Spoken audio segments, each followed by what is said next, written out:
compliance specialist. And I'd like to take a moment to acknowledge the traditional owners from around Australia and pay my respects to elders past, present and emerging. I extend this acknowledgement to all Aboriginal and Torres Strait Islander people who may be joining us today. Now, insurance is a risk management tool. It's crucial, but it's often underappreciated in our business strategy. And I'm delighted to see you all here today engaged and on the front foot. So today we'll be taking questions through our Q&A chat box. So please direct those questions to all panellists and we'll address the questions at the conclusion. It's my pleasure to introduce you to our presenters today, Drew Fenton, Director at Fenton Green & Co, and George Chadwick, Associate from Murray and Agnew Lawyers. So Drew Fenton is a CPA and he's a Managing Director of Fenton Green & Co. So Drew has a bomb of experience, over 35 years experience actually, in the insurance and financial industries, working principally with major insurance broking houses across all classes of insurance. And over the past 25 years, Drew has specialised in professional indemnity insurance and financial services. So Fenton Green & Co is CPA Australia's preferred preferred broker for professional indemnity insurance, and partners with CPA in the provision of risk management education to its members. And George Chadwick is an associate at Moray and Agnew in the professional indemnity team. George's primary areas of work involve defending professional indemnity claims against a wide range of professions on behalf of insurer clients. George understands the accounting industry and has handled many claims arising from public accounting services. So this is a great duo with loads of experience to help you understand what's going on in the market, and you'll get some great tips from them on your risk profile and how to use insurance to its greatest advantage and how to avoid legal claims. So welcome to you both. Thank you, Nicole. Thank you, Nicole. Now, look,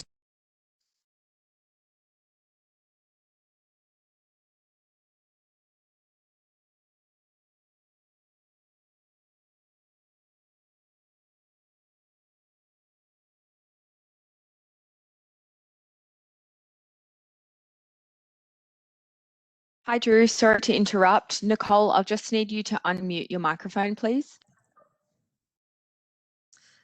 Sorry. Great, thank you.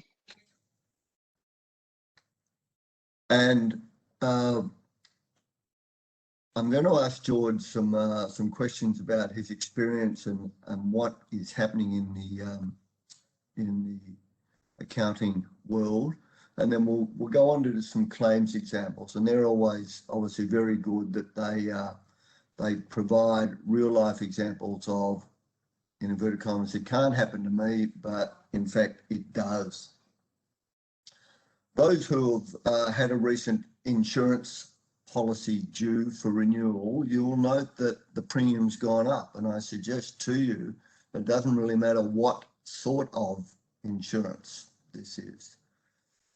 In a general sense, the factors put down there on the screen in front of you are affecting the global insurance market. We've had obviously COVID. We had a meltdown in the financial market some 8 or 10 years prior. We have interest rates at effectively zero, and then what we have is, in a general sense, a more litigious world. What we find in specifically the liability markets is that when there is a downturn in the economy, the claims go up.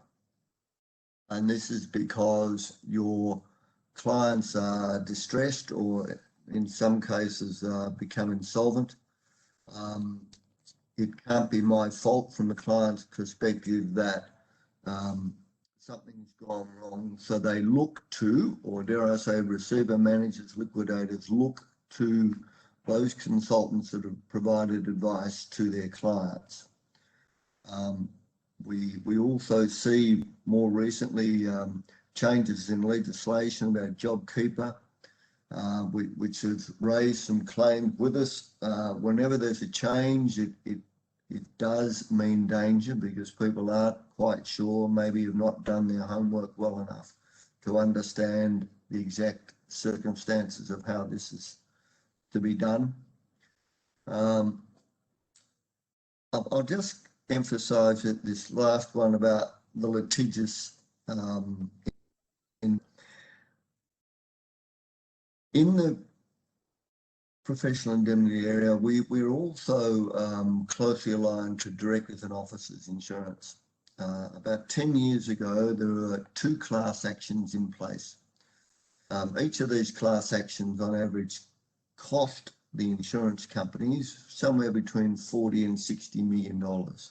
Today, there is somewhere between 14 and 16 class actions in place.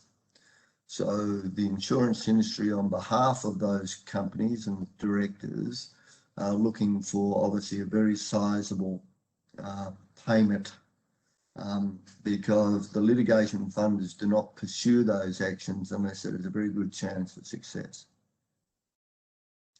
We also see, which we'll speak about later, is that our clients are wanting more, and especially in difficult economic times, and they're really asking their advisors, and in this case we're speaking about accountants, to do more and possibly stretch beyond their own skill base.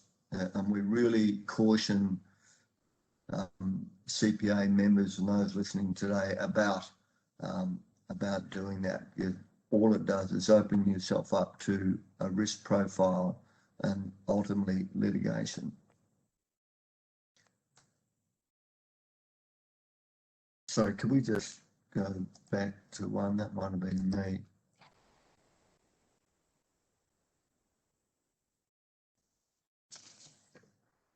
We give you an example of a cycle of the insurance industry here. This is a little graphic about why we sometimes receive good premiums, cheap premiums, cover goes up. And what it is a clock. And like most industries, insurance is cyclical. It depends on supply and demand. More capacity comes into the market. If we're to look at this clock, unfortunately, our view is that we are at 9 o'clock. Prices are increasing, cover is being reduced, and on the other side of that, with all governments effectively saying there's no increase in interest rates on a global basis, we really don't see much of a change in this until the insurance companies start making some reasonable profit margins and new capital comes into the market. So we're seeing the increase in the rates now, reduction in cover, but on the other side of that, we don't see any relief for a good 12 to 18 months until the profit margins are increased, and therefore it will draw new capital into the marketplace. Oops. Sorry. Now, there are 3 important things to cover against your potential risk. There's you, your business, and your clients. And we'll go through these now for you and see if we can articulate them a little bit better.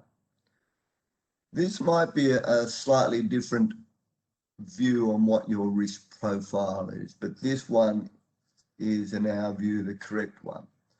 The most important thing in your risk profile is people, without question. There are 2 sorts of people.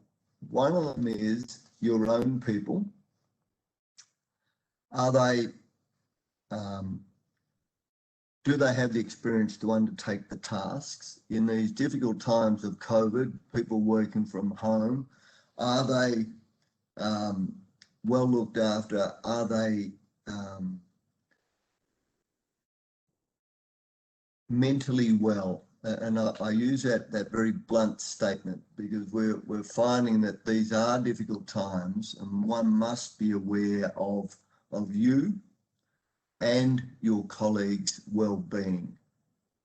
On the other side of that, your clients, how are they going? I mean, if you have a client base in the travel industry or hospitality, I suggest things are more than difficult.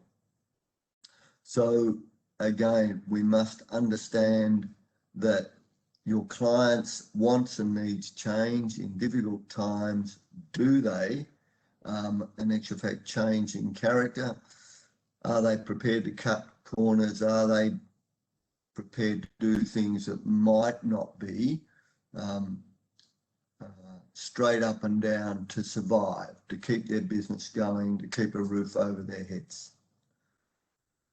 The next one is, what industry are you in? We, in the accounting world, you guys are in the advice business. If we were to rate the factors of risk, we're saying you're at 8, 9 or 10 on the risk profile. If you're selling ice cream, we suggest to you you're at the bottom of that risk profile. So just be aware in relation to the work you do for your clients, the information you hold within your practices, you are a high risk. It's important to understand where you are in the evolution of your business. We would always suggest to you that in a growth stage, your risk profile goes up because you're looking for new clients. Do you vet the clients well enough on the way in? You're hiring new staff. Do they have the skill set that you want? If you're stable, we'd suggest to you then your risk profile is stable. You have a well-run business. Everything is just hopefully well managed. And if you're running down, well, would say to you, you're probably similar to stable, because you have to look after the clients that are leaving you or maybe transitioning to another firm. So understand where you're at what stage of your business. The advice risk, what area you're in, we would suggest again, it depends on the practice. If you're in tax, if you're in just purely management, you have to understand what advice you're giving. And again, back to people, if you're giving advice to property developers which are highly geared, I suggest to you that advice is high risk. And the last one is one that we don't have any control over, and this is what we call an accelerator. A good example of that in the financial planning world was the Hayne Royal Commission. In your world, it is COVID, because there's a sharp downturn in the economy. Although it's coming back in many sectors, this is something that was outside your control. When you look at your risk profile, you need to maybe always have a view that there are things outside your control that may affect your risk profile. Right. So this one here, we just described what your risk was. Let's try and evaluate your risk. So you've got to identify your risk, quantify your risk, and treat your risk. If you are doing PAYGs for mums and dads, identifying your risk would be that you have lots of little clients and your exposure to any particular client is low. So if we're looking at offloading that, we'd say that you need a modest insurance, sum insured on your professional indemnity, and I'll confine this to just a professional indemnity risk evaluation. If, on the other hand, you have 3 property developers, all 21, driving Lamborghinis, highly geared with big developments on the go, I suggest your risk profile is significant and you need to take out lots and lots and lots of insurance, because invariably something's going to go wrong. Again, that quantify is something going to go wrong? Unfortunately, you can't contract out of your liabilities in relation to advice and accounting services. So you've got to quantify, and again, it really comes back to the property developer or the mums and dads or the well-run businesses. Then we get to a point of treat. The easiest way to get rid of your risk is to sell your business and retire. That's obviously not an option, but how can we do this? We will show you some examples of this in relation to disclaimers and letters of engagement, etc. But at the end of the day, you undertake all those as set out by CPA. We need to treat the risk, and as we'll say, we contract out, we can avoid the risk, as in not provide services to the property developer and suggest they seek an alternative service provider. Or if at the end of the day, we say, yes, we've done everything we can to reduce our risk profile, we then have to transfer, and insurance is the way to do that. As I say, we can't contract out, we have to transfer via insurance.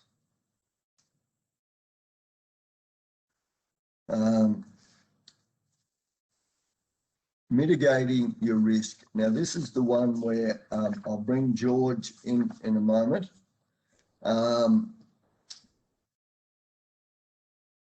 What we are speaking about here is how to reduce the risk profile within your practice. And we can't emphasise this enough, and George will certainly highlight these when we have a talk to him. Have appropriate documentation. We cannot emphasise that enough. Know your mandate. Mentioned this earlier. People are asking the accountants to do more and more. Understand what you've engaged to do, and stick to it. If you need to change your mandate, change it. Review your client list. We really recommend this, especially in these difficult times. If your client is slow, if they're unprofessional, if you think they may have erred on the side of being professional and ethical, we would suggest too that maybe it might be time to move them on, because at the end of the day, that is where the action against the firm is going to come. As mentioned earlier, the well-being of your partners and employees is paramount in running a good practice. Very difficult to put in place a bulletproof program, but always be conscious of that. Implementing a stringent debtor process. Please, if you do the work, send out the bill on a timely basis and collect the money. We've seen many claims here where late debtors have ultimately ended up in a claim matter. Always act professionally. We're all aware of our wonderful vocabulary and lots of adjectives, but please act professionally towards your client, no matter how badly they are treating you. You'll always act professionally. Have appropriate insurance. We cannot emphasise this enough. It is what is protecting you, your business, and your personal assets. And again, we all here today are members of CPA, but the biggest advantage that you have in the accounting marketplace is being a member of CPA. Their wealth of knowledge and experience is just untold, and they can assist you in all aspects of running your business. Now, this is a difficult time, because normally I'd say to everyone here, never ever speak to George, because he's the man you don't want to speak to. Because if you have to speak to George, it means that your firm has been dragged into something which may or may not be their fault. So George, welcome. And we'll Thanks, Joe. well, you are a very nice chap, but as I say, I'd prefer all our clients never to speak to you. Now, Well, hopefully this is the last time they have to see me. Right, and let's start this off. And what we're doing here is gaining an insight into George, his experience in dealing with matters that that accountants, as I say, get dragged into. And look, I'll just give everybody a very quick percentage. Out of all the matters that get reported to us, a third of them go nowhere.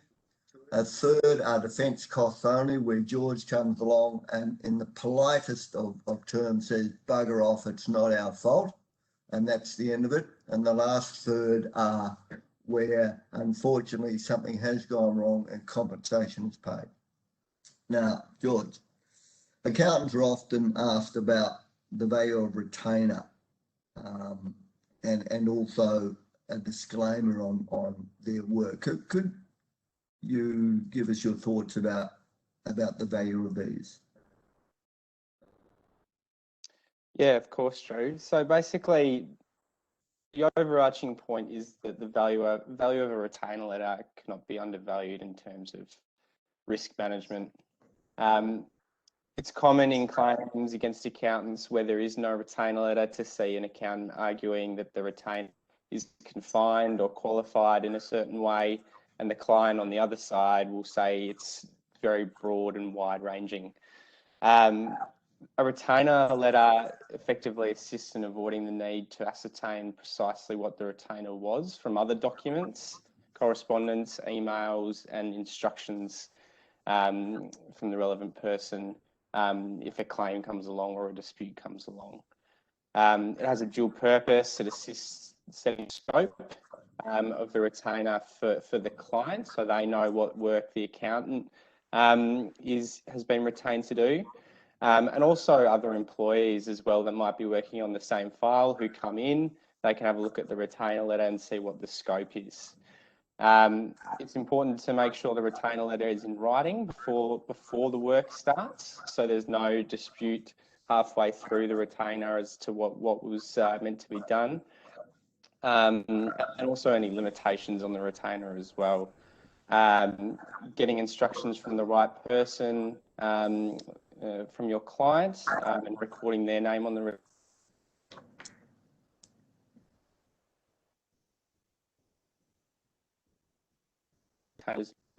and also get it signed. It's no good sending it off to the client and then it just sitting there. Follow it up, make sure it's signed.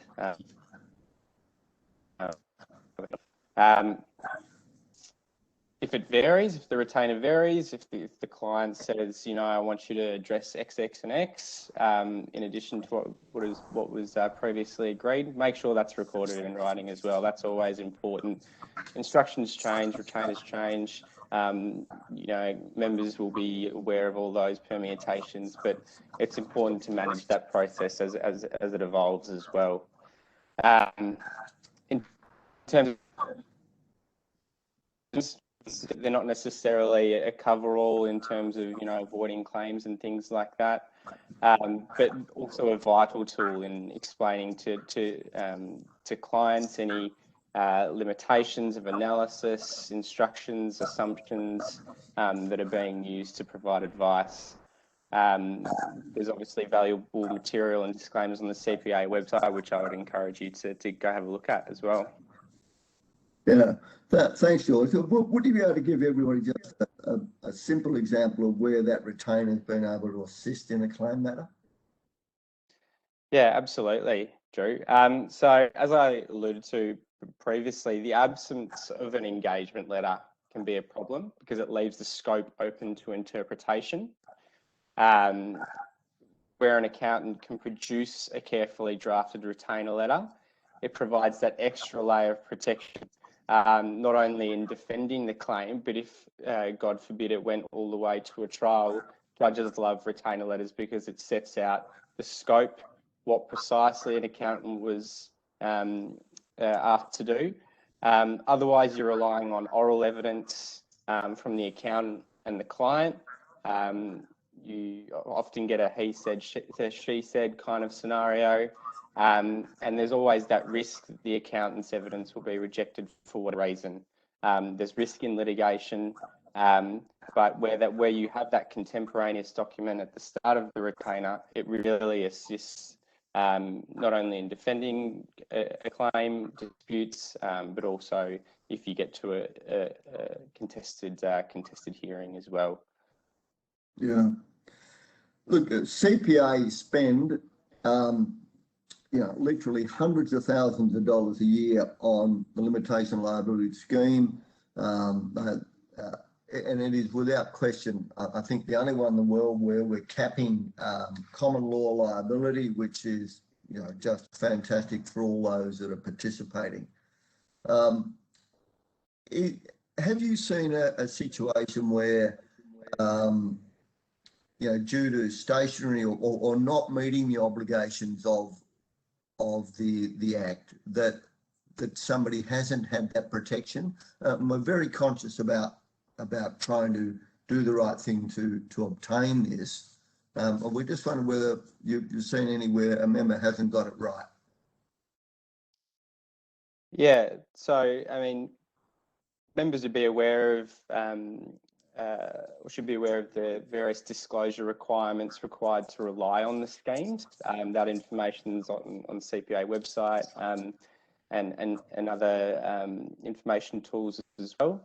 It sets out what you need to do in terms of stationery, badges and things like that.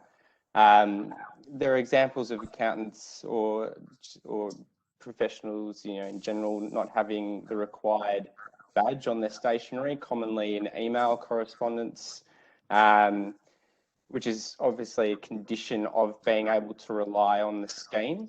It's no good being a member of a scheme without complying with what you need to do on your end in order to take advantage of it. It's also important for accountants to be careful when moving between schemes as well, in terms of making sure they update their badges on their stationery, and make sure all the people at the practice that are required to be registered under the scheme are registered as well. Whenever you're moving between schemes, there's risk. But in terms of managing that risk, it's important to take regular audits of your limitation of liability scheme requirements, and make sure your employees have done what they need to do on their end in terms of directors and things like that, to make sure you can take advantage of it. Okay, thanks for that. As I mentioned earlier on, people are our biggest risk of both internal and external. Could I have your thoughts from a legal perspective, how one might better control this risk profile? Yeah, absolutely. I mean, dealing with clients first, they're obviously the lifeblood of any practice. You don't have a practice without clients. But it's also important to manage your clients' expectations effectively. This is a fast-moving world we live in these days, with instant communication, resources available to everyone, email, text message, and things like that. So it's important to effectively manage your clients' expectations. For example, setting timeframes for when work is expected to be done by. That way the client has a clear plan about when they might receive something, as opposed to saying, I need it within 24 hours or something to that effect, when realistically, with the workload and the type of work that you might be asked to do, it's just not reasonable for such work to be completed within that period of time. Again, retainer letters and manage that risk between, relationship between accountant and client. That'll set out what work you have been asked to do, and it'll be clear for the client as well. With employees, it's important to train in risk management processes as well. No good having the senior members of a practice knowing what needs to be done if it doesn't filter down. supervision and review of work, and not only applying to junior employees, but also senior employees. You know, everyone can have an off day during the year, and it's important to have that review mechanism in place before things get sent out, just as that extra layer of protection. And given the new working environment, the flexible working environment with COVID, it'll also be important to create new supervision mechanisms and review mechanisms for practice. For example, making sure there's regular contact between employees, virtual Zoom meetings or WebEx meetings, teleconferences. The key message there is effective and regular communication, particularly when employees are now going to be separated for a couple of days a week.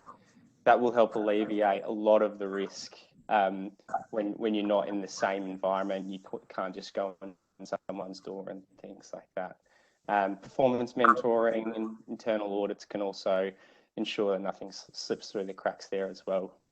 Yeah, look, I'll split this next question because I have a good one in relation to a claim in relation to an employee.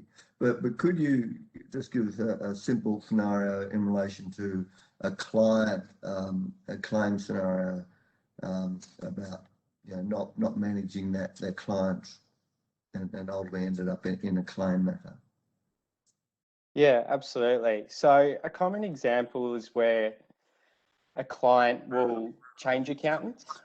So that for whatever reason, they'll move on, and files are transferred, and the new accountant will say to the client, "Why did your former accountant do X, X, and X, or why didn't they do, such and such?" In those scenarios, you have effectively managed. If you've effectively managed your client's expectations throughout the retainer, you have contemporaneous documents. You provided advice in writing. You've defined the scope of your retainer. Such a question can quickly be answered, as opposed to the new accountant saying, "Well, your former accountant should have done this," and then a dispute arising about that issue. If you can put forward a retainer letter saying, "I was only asked to do this," then that hopefully should be the end of it. But it's where you don't have that defined scope of your retainer, and you haven't maintained a file properly, things like that, which opens you up to a risk of that dispute happening. Yeah, look, and for everyone, many years ago, a large claim came across my desk where it was a remote office. A well-experienced person unfortunately had a bit of a mental breakdown, and as a result of that, it ended up in 20 professional indemnity claims because there was no supervision, no communication. Head office didn't worry about it because he was experienced in this case, and as a result of that,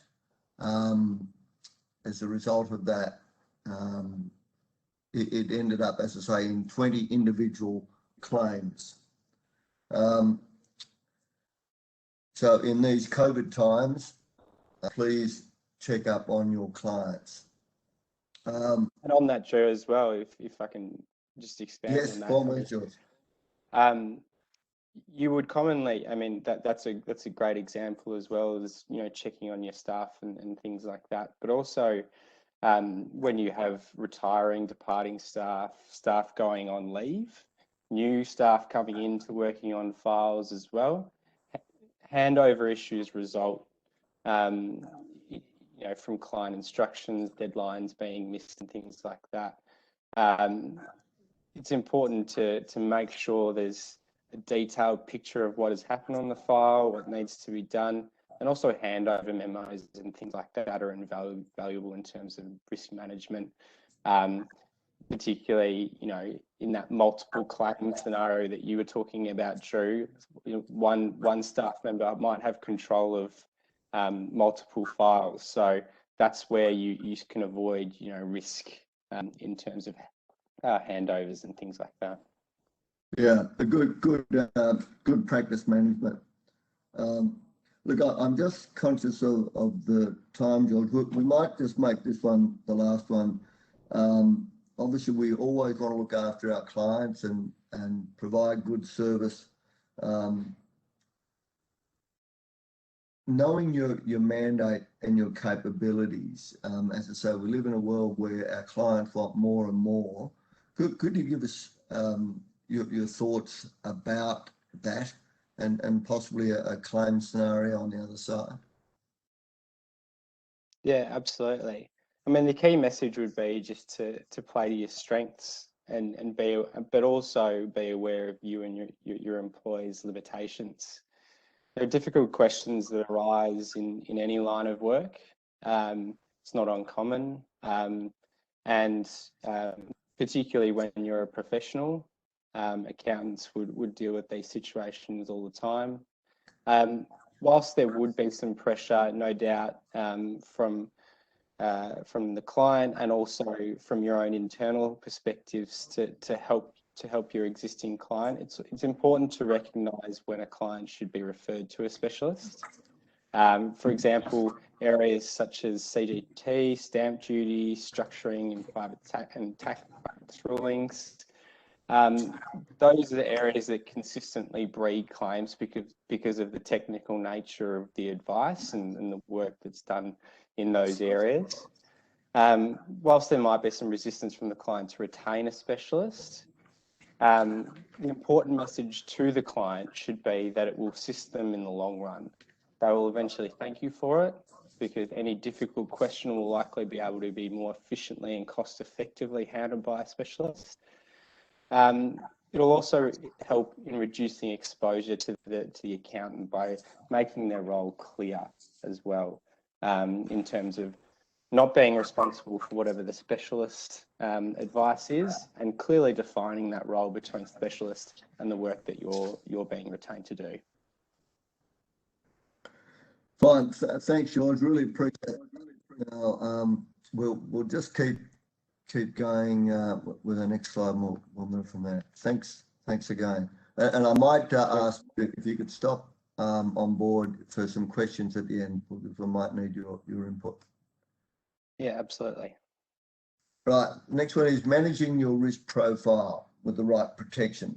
As I say, but this is all about risk today. So you've got to understand what your risk profile is. Basically, there are two sorts of insurance. One of them covers property and the other ones cover liabilities. The liabilities are always the most difficult because of changes in legislation, court rulings which can affect your exposure. You need to ask yourself, how do I determine my PI cover? Can I afford not to be covered appropriately in these challenging times of the insurance market? What happens if my policy doesn't respond? And what types of claims are emerging? And could I suggest to you that your insurance advisor, your insurance broker should be able to help you with all those.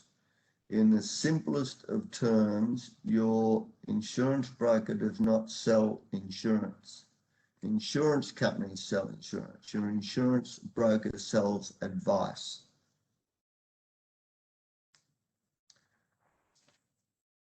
Other factors to consider when taking out your professional indemnity insurance. And look, everybody can read these, but as I say, your insurance broker, I think, is along with CPA, your 2 points of call here about what you should have. CPA have done a lot of work in relation to their bylaws and also the Professional Standards Council.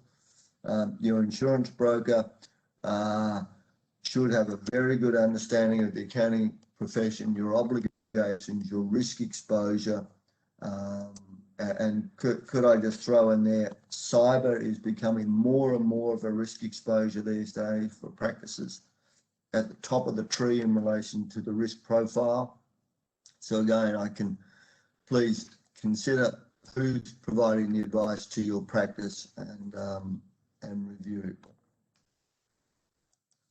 And here is just a brief note, as per CPA bylaws in relation to the minimum requirements of your professional indemnity program. At an absolute minimum, excluding your own specific risk profile, it is $2 million for compensation. It is a complex document, insurance. We are seeing some underwriters reduce cover. So can I recommend that you please take a little bit more time in these times to review your insurance, and remember, price in relation to cover is no consideration. Now I will, if I can click my button, I'll hand you over to Nicole and she'll take it from here.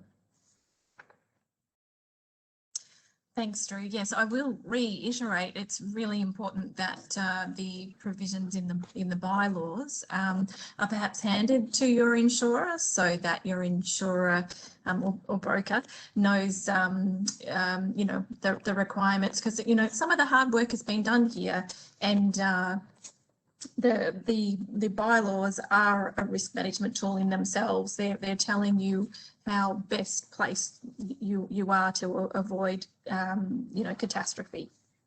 Now I wanted to talk about the professional standard scheme, which George and Drew spoke about before in a little bit more detail, because it is a complicated beast.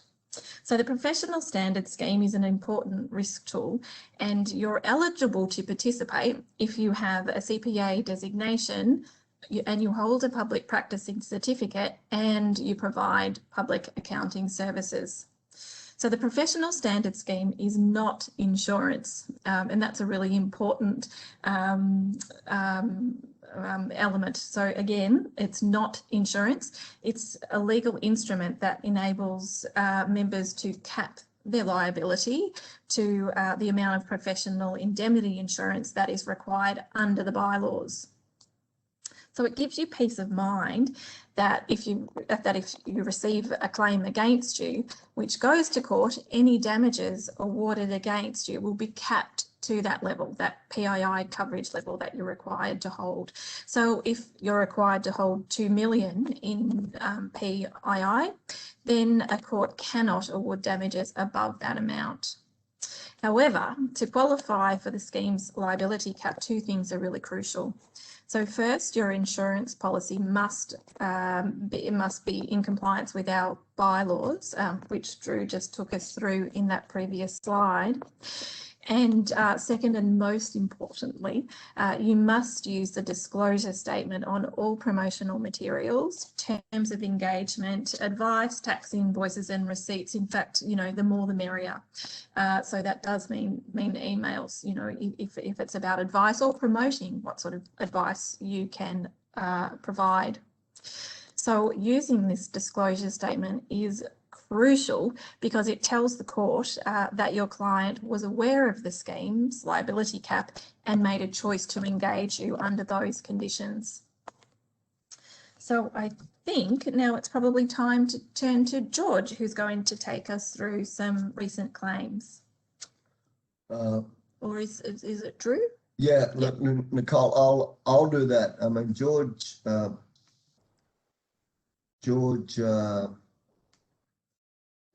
sure would have worked on some of these, but look, I'll just quickly go through these. Look, we've spoken today about your own skill and knowledge.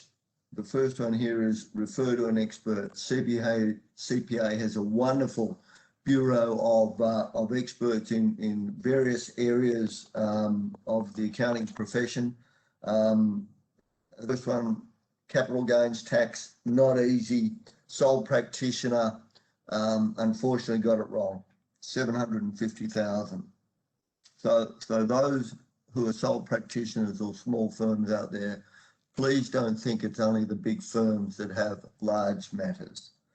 R&D, always problematic, always refer to an expert. As I say, that one there, just a mere $150,000. Business restructure. Again, we're talking about tax law here, where the client was trying to do the right thing by, the firm was trying to do the right thing by the firm, by their clients. It obviously went wrong. One would expect in this case, they did go hopefully to an outside party, but at the end of the day, they got dragged into it. And look, I might just point out here that in Australia, in relation to common law, we have what we call proportional liability.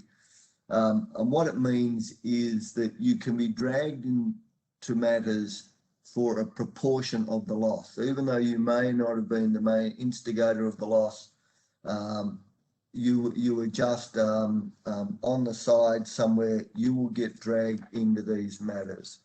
And then it's up to you to defend your position, saying, I did nothing wrong, or ultimately it's a case where compensation is paid. So just let me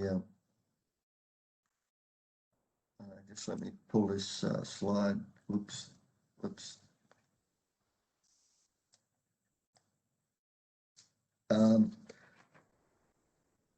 The next one is certainly I wanted to mention was act within your skill set. A sole practitioner engaged as a company secretary and CFO with a publicly listed company. Again, this one here is we certainly would advise post this that that was outside their skill set. We've just had a recent claim, and I'm sure this is going to happen.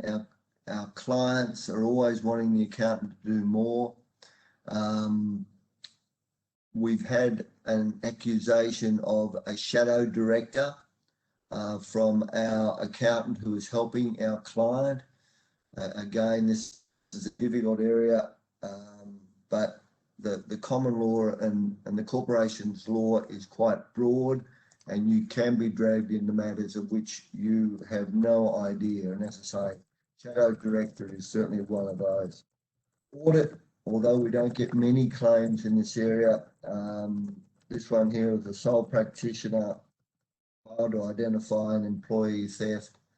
Again, the loss there was about $2.5 million.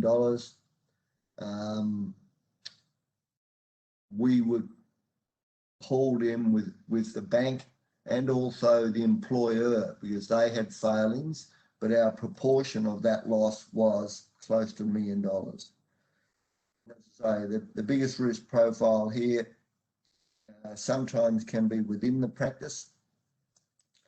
3-partner firm, 1 partner was submitting falsified invoices, defrauded a company of $70,000. That is where fidelity section of your professional indemnity policy is very important. Apologies, I'll just hand back over to Nicole.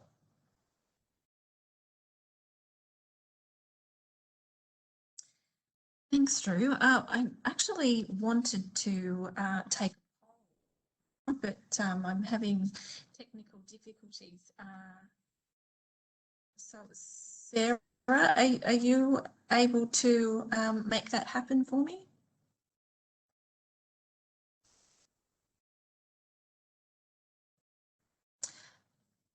Right.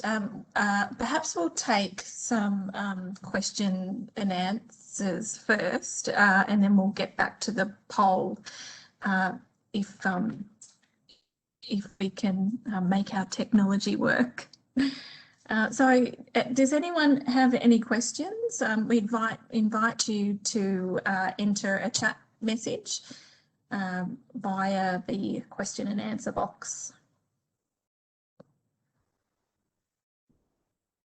for those in this, we note that those claims examples have just come up, and certainly within your slide pack. Might take this opportunity that at Fenton Green, and obviously also Nicole, we're more than happy to discuss any matter in relation to risk and insurance here. You don't have to be our client.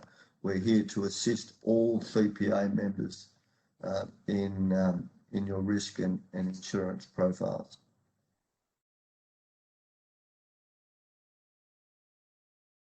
Great. You know what? We might even take this poll question via the chat box. It'd be nice to have people, you know, enter their response. So the question, and I shall take you to the screen, is, do you feel like you know enough about risk to make decisions on insurance? Is it yes, no, don't know, or any other?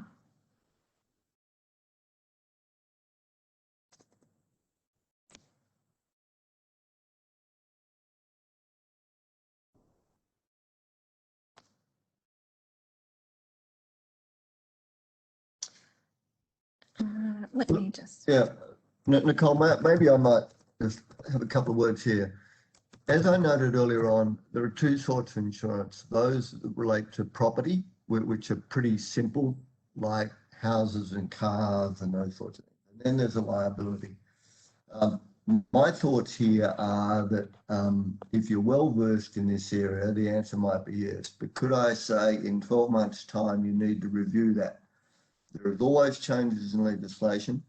There are new court judgments which may increase your risk profile or reduce it, as the case may be. And then there are factors within the economic environment, such as COVID, which again can increase your risk profile. So that's just a quick summary from me. Now we have some answers here.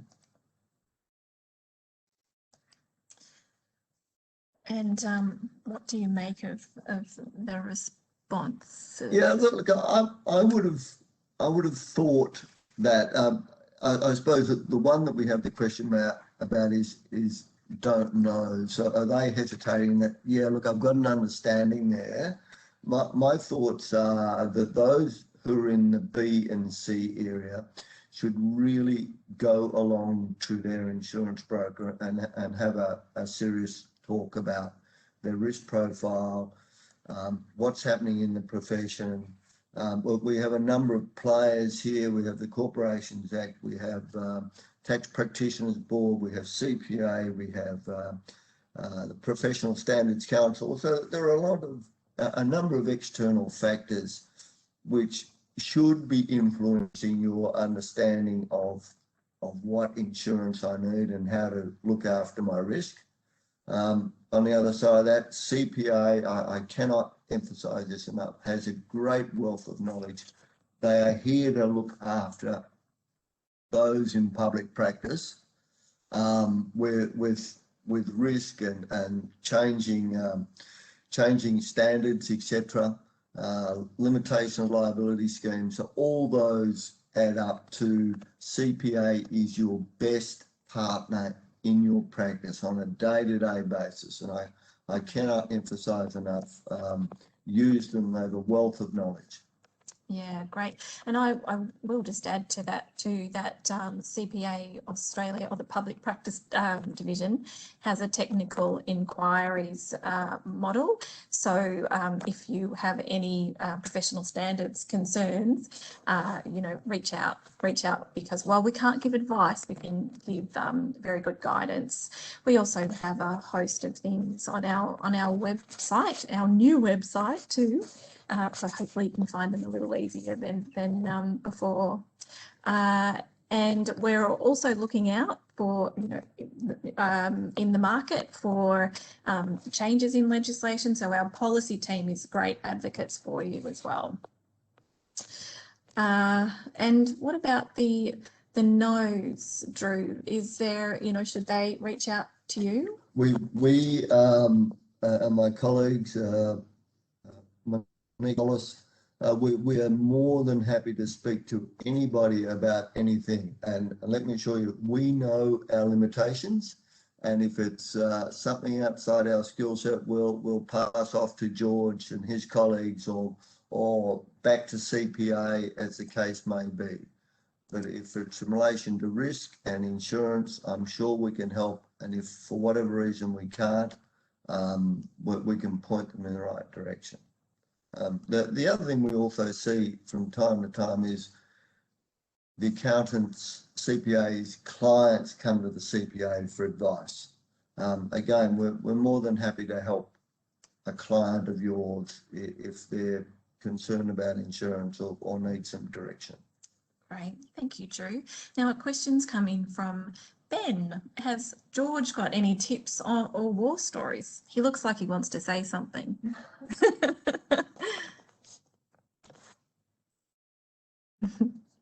Thanks for the question, Ben. Certainly have war stories. Hot tips. I mean, we were hoping to get to this as well, I think, Drew, but the amount of times that we've seen files which have been properly maintained with contemporaneous documents and things like that. File notes, I cannot emphasize enough, a professional's, you know, the best layer of protection, one of the best layers of protection that you can have. Can't think of the amount of times where you get a claim and the client says, you said to me on X date that, you know, whatever the advice allegedly was. With a file note, you can go, here you go, this is what I said to you, and there's no dispute. Judges love file notes because it's a contemporaneous record of what happened. If you have that file note along with your oral evidence, you most of the time, you know, good as golden, but it's where, you know, files aren't maintained and you sort of rush through things, which is of course understandable given how busy we all are, but just, you know, the hot tip would be to turn your mind to risk management, things like that. If you have, you know, spare moments, make sure, you know, you've recorded all that you need to record during the day, because it could come back to save you as well. Great. Thanks, George. Now there doesn't appear to be any further questions, and we are almost at closing time. So, oh, no. Yep. So I just wanted to thank Drew and George for introducing us to valuable risk management strategies and articulating the state of the market and for presenting some cases and some tips on how to manage your risk profile to minimise claims.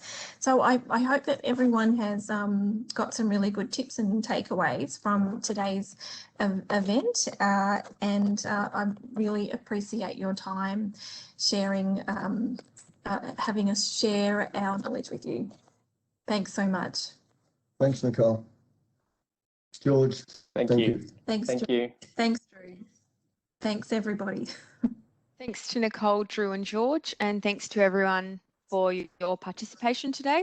In the next 3 working days, you'll receive an evaluation survey accompanied by the recording of this webinar. We really appreciate your feedback as it is extremely valuable to CPA Australia to help us deliver better events for you. Thanks again, and we look forward to welcoming you to another CPA Australia webinar soon. Thank you so much. Thanks a lot. Thank you.